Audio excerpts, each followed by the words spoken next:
বন্ধুরা একটা জিনিস খেয়াল করো, যদি পরীক্ষায় অ্যাডমিশনে এরকম একটা প্রশ্ন আসে বা এরকম অঙ্ক যদি তোমার আসে, তখন তুমি কি করবে? প্রথম কাজ কি? আগে আমার প্রশ্নটা পড়া, প্রশ্নে কি চেয়েছে কি বলেছে সেটি খেয়াল করা, ঠিক কিনা? এখন প্রথম প্রশ্নে বলেছে 6-এর গুণের এককের ঘরের সংখ্যাগুলো লিখো। আমরা 6 ঘরের নামটা পারি, এখন আমি কিভাবে লিখলে আমার অঙ্কটা সঠিক হবে? এটা অবশ্যই গুরুত্বপূর্ণ একটা বিষয় না? হ্যাঁ, আমি 6 ঘরের নামটা পারি, আমি যদি 6 ঘরের নামটা লিখে দিলাম, তাহলে কি আমার উত্তরটা হবে? এই জন্য আমাকে খেয়াল করতে হবে আগে প্রথম যে বিষয়টা, সেটা হচ্ছে প্রশ্নে কি চেয়েছে, প্রশ্নে কি বলেছে সেটা প্রপারলি আগে খেয়াল করা। তাহলে 6-এর গুণের এককের ঘরের কোন ঘরের সংখ্যাগুলোকে বলা হয়েছে এককের ঘর, সেক্ষেত্রে দশকের ঘরের সংখ্যা দিলে হবে না। তাহলে অবশ্যই আমাকে কি করতে হবে? আগে এককের ঘর কোনটা কোনটা আছে সেটা আমাকে আগে খেয়াল করতে। তাহলে আমরা দেখো এখানে আমি সহজভাবে সুন্দরভাবে তুলে ধরতে, যে একটু মন দিয়ে খেয়াল করলে বুঝতে পারবে। তাহলে 6 ঘরের নামতার ক্ষেত্রে একক ঘরের সংখ্যা কোনটা কোনটা, তাই না? তাহলে 6 একে কত? এবার 6 দুগুণে কত? আমি এখানে দিলাম 6 দুগুণে কত? 12। 12তে এককের ঘরে কত আছে? 2। এককের ঘরে কত আছে? এইটা এককের ঘর, এটা দশকের ঘর। তাহলে এখানে কত হবে? এককের ঘরে যেটা সেটা বসাবো না? এবার 300 কত? 18। 18-এর কত বসবে? 18-এর কত বসবে? তাহলে এইবার যদি তারপর এটা কত আছে? 4 কত? তাহলে 24-এর কত বসবে? তোমরাই বলো। 5 6 কত? 30-এর কত বসবে? 6 36। 36-এর 6, 6 7 42-এর 2, 6 8 48-এর 6 9 54-এর 4, 6 10-কে। এইবার লিখবো এককের ঘরের সংখ্যাগুলো হলো, এককের ঘরের সংখ্যাগুলো হলো।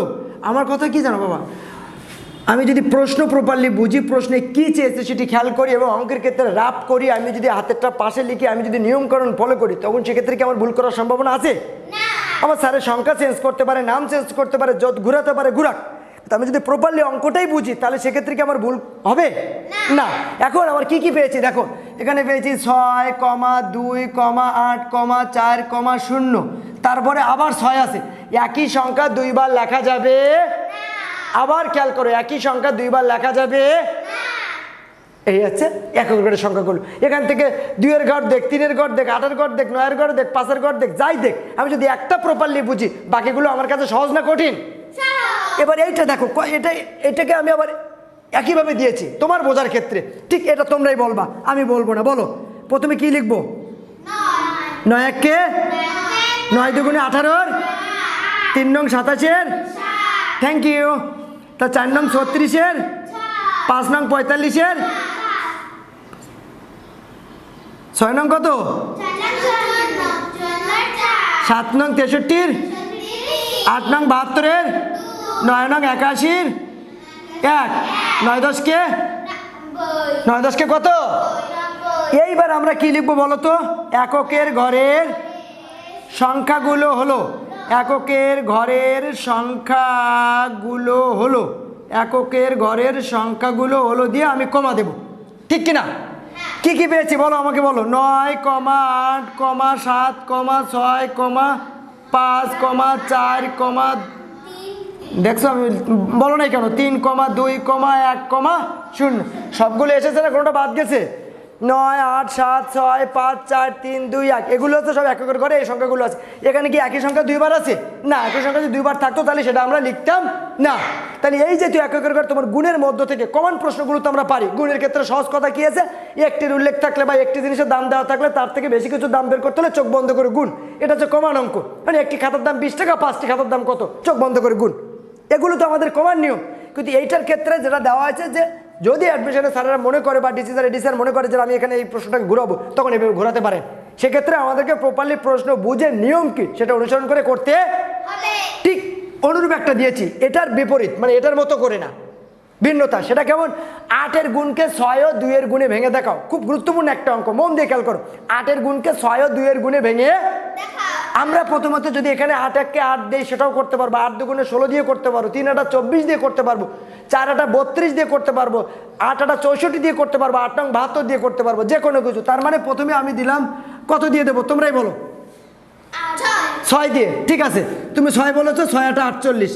এখানে আমাকে প্রমাণ করতে হবে বা এটা দেখাতে হবে যে আসলে 48 হচ্ছে কিনা। তার মানে 6 ও 2-এর গুণে ভেঙে দেখালে হয় 2 এর গুণে ভেঙে দেখালে হয়, এই কথাটা লিখতে হবে। দেখো 6 ও 2 এর গুণে ভেঙে দেখালে হয়, এখানে কি কি আছে 6 আর 2 না, তাহলে আগে 6 আর 2 লিখবো। এখানে কত দিয়ে গুণ করেছি ভালো করে খেয়াল করো, কত দিয়ে গুণ করেছি, তাহলে তার সাথেও আমি 6 দিয়ে গুণ করব, তার সাথেও 6 দিয়ে গুণ করব। গুণ করে আমি সংখ্যাগুলোকে এখন বের করবো। 6 ছক কত আর 6 দ্বিগুণে কত, যদি এটা যোগ করে দেয় কত হচ্ছে 8, 3 আর 4 48 হয়েছে না হয়নি? এখানে 48 এখানে 48 হয়েছে।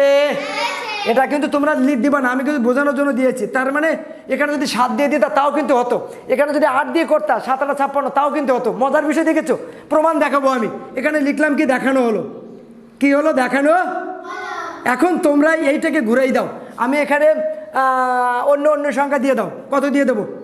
এখানে কিন্তু অঙ্ক শেষ, এখানে কিন্তু আমার অঙ্ক শেষ হয়ে গেছে। আমি বোঝানোর জন্য এখানে আমি আরও একটা এক্সট্রাঅর্ডিনারি দিচ্ছি। এখানে 8 দিয়ে কত দেবো, 8 এর সাথে কত দিয়ে গুণ করবো বলো। এখানে 6 দিয়ে দিয়েছিলাম, অন্য যে কোনো সংখ্যা বলো 9 পর্যন্ত, 9 পর্যন্ত। আচ্ছা 9 বলেছো, থ্যাংক ইউ। তাহলে 8 নং কত 72। এখন 6 ও 2 এর গুণে ভেঙে দেখালে হয়, এটা কিন্তু একই অঙ্ক। আমি একটু বোঝানোর জন্য, তুমি 1 2 3 4 5 6 7 8 9 যে কোনো সংখ্যা দিয়ে করলে তুমি করতে পারো, 10 পর্যন্ত যাওয়া লাগবে না, যে কোনো সংখ্যা দিয়ে করলে তুমি করতে পারবা।